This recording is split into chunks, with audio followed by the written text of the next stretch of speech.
Now, July the 18th marks the centenary of the birth of Nelson Mandela. Every year on this day, people around the world are asked to continue his life's work through acts of kindness. Mandela Day events are being held in South Africa and in other countries to celebrate the legacy of the anti-apartheid icon. On Tuesday, former U.S. President Barack Obama delivered the 2018 annual Mandela Lecture in Johannesburg. He painted a grim picture of global events, but tempered it by saying he believes in Mandela's vision of equality, justice and freedom. It was a royal affair in the United Kingdom as Prince Harry and his new wife, Meghan Markle, visited an exhibition in honor of Mandela. The Duke and Duchess of Sussex met Mandela's friends and family. The Mandela exhibition has been shown in various forms around the world, including 6 weeks at the Paris Town Hall.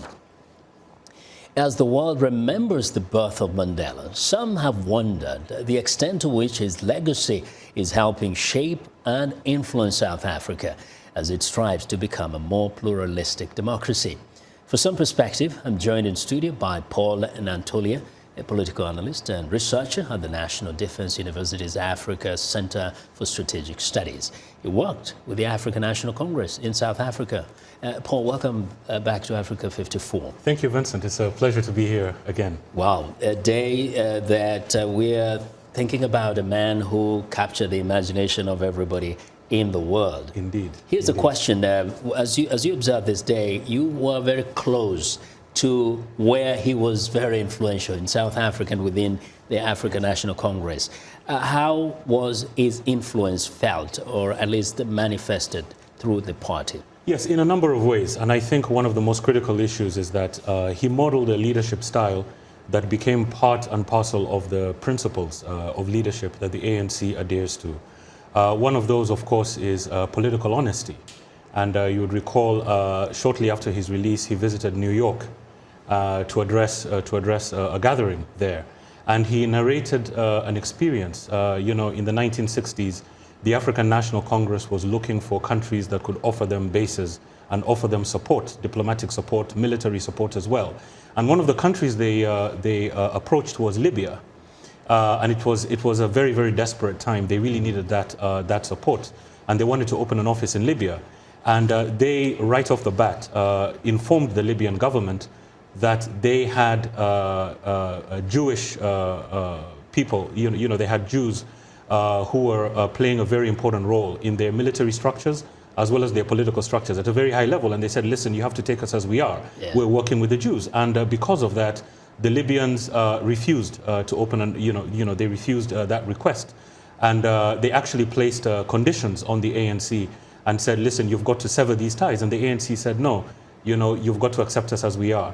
The same principle was applied with Sinn Féin. The ANC had relations with Sinn Féin, but also had a relationship with the British government, and were honest enough to tell both sides that, listen, you know, we have these relationships. So it was a principle of honesty.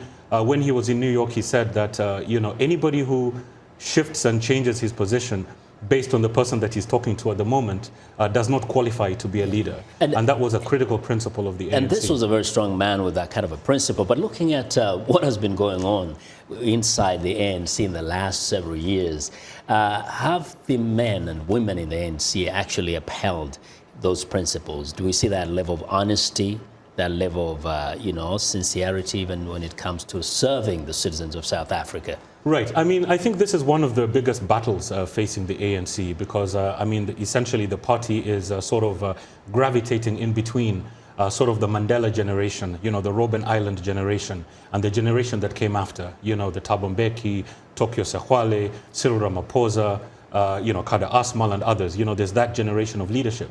But then you also have another you know, incoming sort of a younger echelon of leadership in the country that is kind of being perceived as not holding true to those principles. So it's an ongoing battle in the ANC. But one would say that those principles that Mandela, people like Oliver Tambo and his colleagues, Walter Sisulu, the principles that they embodied, you know, still have a constituency within the ANC. And I think this is one of the issues that we see playing out right now in the country. One of the things I heard Mandela said, I thought it was very admirable, is that he did not want to be considered a saint. Right. And what did that translate into? I mean, what are people to understand about him that, you know, in his honesty makes him not be a saint? Right. I mean, Mandela was one of the first people who said that he did not want to be lionized. Actually, one of the, you know, there are quite a number of things that a lot of, you know, members of your audience might not be aware of. He actually refused to be a nominee for the president of the country, you know, while the negotiations were being conducted to end apartheid. But that was a collective decision that was taken. He felt that Oliver Tambo needed to take over the leadership. But his colleagues said, listen, I mean, for historical reasons, you would be better placed to actually take the organization forward. However, at that particular Congress, he undertook to only serving one term.